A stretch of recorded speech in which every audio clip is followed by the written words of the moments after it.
আসসালামু আলাইকুম সুপ্রিয় দেশবাসী।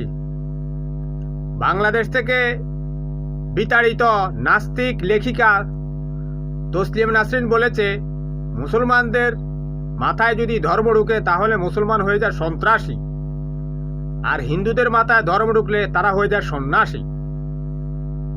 এটা হচ্ছে একটা নির্জলা মিথ্যাচার ভারতের নাগরিকত্ব পাওয়ার জন্য। তসলিমা নাসরিন কি জানে ভারতের লেখিকা ও সাংবাদিক গরিলাম কেশকে কারা হত্যা করেছে? হিন্দু জঙ্গি সন্ন্যাসীরা।